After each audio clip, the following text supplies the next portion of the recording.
ಒಂದ್ ಕಡೆ ಪ್ರಜ್ವಲ್ ರೇವಣ್ಣ ಮಗ ಎಲ್ಲಿದ್ದಾರೆ ಅಂತ ಗೊತ್ತಿಲ್ಲ. ಮಗದೊಂದು ಕಡೆ ರೇವಣ್ಣ ಅವರ ಟೆಂಪಲ್ ರನ್ ಮುಂದುವರಿತಾ ಇದೆ. ಧರ್ಮಸ್ಥಳದಲ್ಲಿ ಮಂಜುನಾಥನಿಗೆ ವಿಶೇಷ ಪೂಜೆ ನಡೆಸಿದ್ದಾರೆ ಮಾಜಿ ಸಚಿವ ರೇವಣ್ಣ.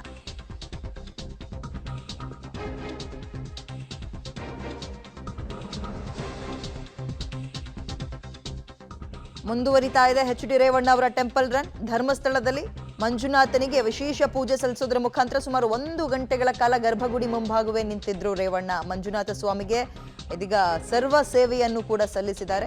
ಧರ್ಮಾಧಿಕಾರಿ ಡಾಕ್ಟರ್ ಡಿ ವೀರೇಂದ್ರ ಹೆಗಡೆ ಅವರನ್ನು ಕೂಡ ಆ ಸಂದರ್ಭದಲ್ಲಿ ಭೇಟಿ ಮಾಡಿದ್ದು ಮಾಧ್ಯಮಗಳ ಮುಂದೆ ಮಾತನಾಡಬೇಕಾದ್ರೆ ನನಗೆ ಕಾನೂನಿನ ಬಗ್ಗೆ ಗೌರವ ಇದೆ, ದೇವರ ಬಗ್ಗೆ ನಂಬಿಕೆ ಇದೆ, ಕೋರ್ಟ್ನಲ್ಲಿ ಕೇಸ್ ಇದೆ, ಇದ್ರ ಬಗ್ಗೆ ನಾನು ಈಗೇನು ರೆಸ್ಪಾನ್ಸ್ ಮಾಡಲ್ಲ ಸದ್ಯಕ್ಕೆ ಅಂತ ಅಷ್ಟೇ ಹೇಳಿ ನಿರಾಳರಾಗ್ತಾ ಇದ್ದಾರೆ. ಸಾಧ್ಯವಾದಷ್ಟು ಒಂದು ದೇವರ ದರ್ಶನಕ್ಕೆ ಟೆಂಪಲ್ ರನ್ ಮಾಡೋದ್ರ ಮುಖಾಂತರ ರೇವಣ್ಣ ಅವರು ತಮ್ಮನ್ನ ದೇವರ ದರ್ಶನದಲ್ಲೇ ಬ್ಯುಸಿ ಇಟ್ಕೊಳ್ತಾ ಇರುವಂಥದ್ದನ್ನ ಗಮನಿಸ್ತಾ ಇದ್ವಿ. ಹಾಸನಕ್ಕೆ ಯಾವಾಗ ಈ ಪ್ರಕರಣ ಎಲ್ಲ ಆದ್ಮೇಲೆ ಎಂಟ್ರಿ ಕೊಟ್ಟರು ಆವತ್ತಿನಿಂದ ಶುರುವಾದಂತಹ ಈ ಟೆಂಪಲ್ ರನ್ ಇನ್ನೂ ಕೂಡ ಮುಗ್ದಿಲ್ಲ. ಇದೀಗ ಕರಾವಳಿ ಭಾಗದಲ್ಲಿರುವಂತಹ ಧರ್ಮಸ್ಥಳಕ್ಕೆ ಹೋಗಿದ್ದು ಮಂಜುನಾಥನ ವಿಶೇಷ ದರ್ಶನವನ್ನ ಮಾಡಿಕೊಂಡು ಮಾಧ್ಯಮಗಳಿಗೆ ಪ್ರತಿಕ್ರಿಯೆಯನ್ನು ಕೊಟ್ಟಿದ್ದಾರೆ. ಕಾನೂನಿನ ಬಗ್ಗೆ ಗೌರವ ಇದೆ, ಕೋರ್ಟಲ್ಲಿ ಕೇಸ್ ಇದೆ, ಸದ್ಯಕ್ಕೆ ನಾನು ಏನು ಕೂಡ ಮಾತಾಡಲ್ಲ ಅಂತ. ನಾನು ರಾಜ್ಯದಲ್ಲಿ ಕಳೆದ 40 ವರ್ಷದಿಂದ ರಾಜಕಾರಣದಲ್ಲಿದ್ದೀನಿ. 25 ವರ್ಷ ಶಾಸಕನಾಗಿ ಕೆಲಸ ಮಾಡಿದ್ದೀನಿ. ನನಗೆ ಕಾನೂನು ಬಗ್ಗೆ ಗೌರವ ಇದೆ, ದೇವ್ರ ಬಗ್ಗೆ ನನಗೆ ನಂಬಿಕೆ ಇದೆ, ಅಷ್ಟೇ. ನಾನು ಇನ್ನೇನು ಹೇಳಕ್ಕೆ ಹೋಗಲ್ಲ. ಈಗ ಕೋರ್ಟಲ್ಲಿರುವ ನಾನು ಯಾವುದೇ ವಿಷಯಕ್ಕೆ ನಾನು ರಿಯಾಕ್ಟ್ ಈಗ ಮಂಜುನಾಥ ಸ್ವಾಮಿನೇ ನನಗೆ ಹೆಚ್ಚಿನ ಡೀಟೇಲ್ಸ್ ನಮ್ಮ ಪ್ರತಿನಿಧಿ ಸುಖಪಾಲ್ ನೀಡ್ತಾರೆ. ಸುಖಪಾಲ್, ಹಾಸನದಿಂದ ಶುರುವಾದ ಟೆಂಪಲ್ ರನ್ ಈಗ ಧರ್ಮಸ್ಥಳ ತನಕ ಬಂದು ನಿಂತಿದೆ. ಏನ್ ಹೇಳಿದ್ರು ರೇವಣ್ಣ ಅವರು ಮತ್ತೆ ಯಾವ ರೀತಿಯ ವಿಶೇಷ ಪೂಜೆಯನ್ನು ಸಲ್ಲಿಸಿದ್ದಾರೆ ಮಂಜುನಾಥ ಸ್ವಾಮಿಗೆ ಅಂತ?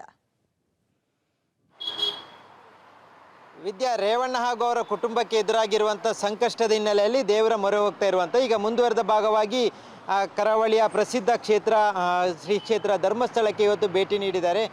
ಬೆಳಿಗ್ಗೆ ಬಂದವರು ಸುಮಾರು 1 ಗಂಟೆಗಳ ಕಾಲ ಮಂಜುನಾಥನ ಸನ್ನಿಧಿಯಲ್ಲಿದ್ದರು. ಮಂಜುನಾಥನ ಗರ್ಭಗುಡಿಯ ಮುಂಭಾಗದಲ್ಲಿ ಸುಮಾರು 1 ಗಂಟೆಗಳ ಕಾಲ ನಿಂತು ಅವರು ಪ್ರಾರ್ಥನೆಯನ್ನು ಮಾಡಿದ್ದಾರೆ. ಒಂದು ಕಡೆಯಲ್ಲಿ ಅವರಿಗೆ ಬಂದಿರುವಂಥ ಸಂಕಷ್ಟ, ಇನ್ನೊಂದು ಕಡೆಯಲ್ಲಿ ಮಗ ಪ್ರಜ್ವಲ್ ರೇವಣ್ಣ ಇನ್ನೂ ವಿದೇಶದಲ್ಲಿ ಇರುವಂಥ ಕಾರಣಕ್ಕಾಗಿ ಅವರು ವಿಶೇಷವಾದಂಥ ಪೂಜೆಯನ್ನು ಮಾಡಿರುವಂಥ ಜೊತೆಗೆ ಪ್ರಾರ್ಥನೆಯನ್ನು ಮಾಡಿರುವಂಥದ್ದು. ಅದರ ಜೊತೆಗೆ ಆ ಬಳಿಕ ಧರ್ಮಸ್ಥಳದ ಧರ್ಮಾಧಿಕಾರಿ ಆಗಿರುವಂಥ ಡಾಕ್ಟರ್ ಡಿ ವೀರೇಂದ್ರ ಹೆಗ್ಡೆ ಅವರನ್ನು ಭೇಟಿ ಮಾಡಿ ಕೆಲ ಕಾಲ ಅವರ ಜೊತೆ ಮಾತುಕತೆಯನ್ನು ಮಾಡಿರುವಂಥದ್ದು. ಪ್ರಮುಖವಾಗಿ ಇವತ್ತು ಸರ್ವ ಸೇವೆಯನ್ನು ದೇವರ ಮುಂದೆ ಸರ್ವ ಸೇವೆಯನ್ನು ಮಾಡಿರುವಂಥದ್ದು ಇವರು ರೇವಣ್ಣ ಅವರು. ಅದರ ಜೊತೆಗೆ ಇಷ್ಟೊಂದು ದಿನಗಳ ಕಾಲ ಇದ್ದಂಥ ಸಂಕಷ್ಟ ಏನಿದೆ ಅದನ್ನು ಪರಿಹಾರ ಮಾಡಬೇಕು ಅನ್ನುವಂಥ ಮೊರೆಯನ್ನು ದೇವರ ಮುಂದೆ ಇಟ್ಟಿರುವಂಥದ್ದು. ಅದನ್ನು ದರ್ಶನದ ಬಳಿಕ ಅವರು ಮಾಧ್ಯಮದ ಜೊತೆ ಮಾತಾಡುವಾಗ ಹೇಳಿದ್ದಾರೆ, ನನಗೆ ನ್ಯಾಯಾಲಯ ಮತ್ತು ದೇವರ ಬಗ್ಗೆ ನಂಬಿಕೆ ಇದೆ, ಹಾಗಾಗಿ ಯಾವುದೇ ಸಂದರ್ಭದಲ್ಲೂ ನನಗೆ ತೊಂದರೆ ಆದಂಥ ಸಂದರ್ಭದಲ್ಲಿ ಮಂಜುನಾಥನ ಸನ್ನಿಧಿಗೆ ಬರುವಂಥದ್ದಿದೆ. ಈ ಬಾರಿಯೂ ಅದೇ ರೀತಿಯಾಗಿ ನಾನು ಮಂಜುನಾಥನ ಸನ್ನಿಧಿಗೆ ಬಂದಿದ್ದೇನೆ, ಇಲ್ಲಿ ಪ್ರಾರ್ಥನೆಯನ್ನು ಮಾಡಿದ್ದೇನೆ, ನಮ್ಮ ಸಂಕಷ್ಟ